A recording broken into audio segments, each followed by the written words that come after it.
Chers amis, bonjour. Nous sommes le vendredi 25 octobre 2024. Il est 9 heures. Quelques news de l'Arménie d'Artsakh et de la diaspora arménienne. Une dernière fois, donc voilà, donc ce soir, à 20h30, à Bourg-les-Valences, salle Chelvier, MJC Jean Moulin, 30e anniversaire d'Arménia. Une soirée qui sera festive, rétrospective des activités d'Arménia au cours des 30 dernières années, avec plus de 600 manifestations culturelles, sportives, patriotiques et tout. Voilà, tout simplement. Voilà, donc ce soir, il y aura des surprises aussi. Voilà, donc, et puis donc, merci au Dauphiné Libéré qui a consacré donc hier un très bel article donc, sur ces 30 ans de l'association culturelle Arménia.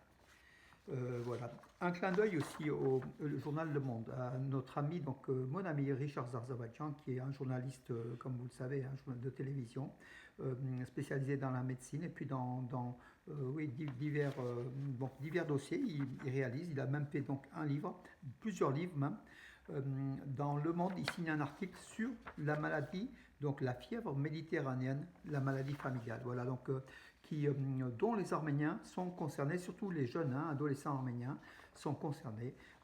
Il cite notamment donc, Tamara Sarkissian, une Arménienne d'Arménie, généticienne, qui est une spécialiste de ces maladies-là, qui est venue en France donc, consulter les meilleurs généticiens donc, français. Elle a été formée en Arménie, en tout cas, elle a, comment dirais-je, oui, elle a consulté 60 000 citoyens, donc qui présentaient, dont la moitié présentaient cette maladie familiale, maladie méditerranéenne, qui est enfin, dont beaucoup l'ont, mais sans le savoir. Donc voilà, donc bravo Tamara Sarkissian, bravo à Richard Zarzavatian de mettre en lumière ces éléments qui sont importants pour la santé en Arménie. Et puis les Arméniens sont concernés aussi au premier chef donc, par cette maladie-là.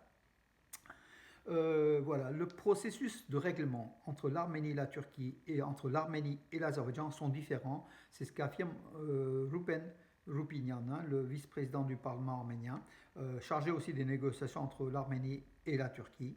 Voilà, donc il faut dédier ces deux dossiers. La Turquie avance sans doute plus vite que l'Azerbaïdjan en matière de rapprochement avec l'Arménie. Donc l'événement hier à Kazan, au BRICS plus, en fait la réunion des BRICS plus des États invités, dont l'Arménie et l'Azerbaïdjan. Alors ce qui était quand même assez extraordinaire, c'était par ordre alphabétique, euh, euh, Pachinian et Aliyev, le président dictateur Aliyev, étaient côte à côte. Donc voilà, ils se sont parlé quelque temps, donc lors avant l'ouverture du sommet. Voilà. Et puis il y a une rencontre entre donc Pachinian, une rencontre officielle entre Pachinian et Aliyev, avec les ministres des Affaires étrangères aussi donc d'Arménie et d'Azerbaïdjan qui étaient puis des membres, d'autres membres. Voilà, une rencontre qui a été courte mais qui a eu lieu. Donc c'est important à Kazan. C'est une réussite pour Poutine qui essaye de gérer tout ça comme un chef d'orchestre. Voilà, Poutine qui a aussi fait une déclaration qui a affirmé que le processus de démarcation frontalière entre l'Arménie et l'Azerbaïdjan est la bonne voie vers un accord de paix. C'est ce qu'il a déclaré hier lors du sommet des BRICS à Kazan. Euh, Nicole Pachinian a fait aussi un discours. Nous suggérons à l'Azerbaïdjan nous suggérons que l'Azerbaïdjan signe l'accord de paix, qui signe déjà l'accord de paix, voilà, même en état imparfait, pour avancer donc, dans le dossier. C'est ce que l'Arménie veut, désire signer l'accord de paix le plus rapidement possible. Donc, comment dirais-je, l'Azerbaïdjan n'est pas pressé. Voilà. Donc, peut-être que, comment dirais-je, la demande de Pachinian sera écoutée, parce on a l'impression que la Russie essaye une nouvelle fois de redevenir un arbitre entre l'Arménie et l'Azerbaïdjan, et elle essaye aussi, elle est écoutée par Bakou, voilà. L'entrée des citoyens d'Inde, d'Irak et oui, en marge de ces BRICS, le Premier ministre arménien a rencontré aussi le président de la République de Chine, oui, aussi l'Inde, le représentant de l'Inde, et puis de nombre de pays. Donc des rencontres quand même, bien sûr rapides, mais qui notent aussi l'intérêt de l'Arménie donc, pour, euh, pour, euh, pour s'ouvrir à ces pays, à ces géants en fait, économiques et même militaires que sont la Chine et l'Inde. Alors, l'entrée des citoyens d'Inde, justement, d'Irak et d'Égypte en Arménie sera davantage renforcée et contrôlée, donc pour faire face à une entrée sauvage, hein, parfois. Donc, du coup, le gouvernement arménien essaye de contrôler davantage ces entrées, donc sans visa, sur le territoire arménien. La garde de police fonctionnera en Arménie en 2025. L'Assemblée nationale d'Arménie a voté une loi donc, pour la création d'une garde nationale en, fait, en Arménie qui viendra renforcer, c'est un peu comme les CRS, hein, qui viendront renforcer le rôle de la police en Arménie. Hovsep Arakelian a été élu maire de Sissian dans la région de Sunik. C'est un jeune, hein, il a 34 ans, oui, il est bien sûr du parti du gouvernement Pachinian. Il a été élu par le conseil municipal de la ville de Sissian dans le Sunik. Euh, voilà mes amis, que dire d'autre puisqu'il y a quand même des informations. Oui, le film Monsieur Aznavour qui est sur les écrans depuis mercredi.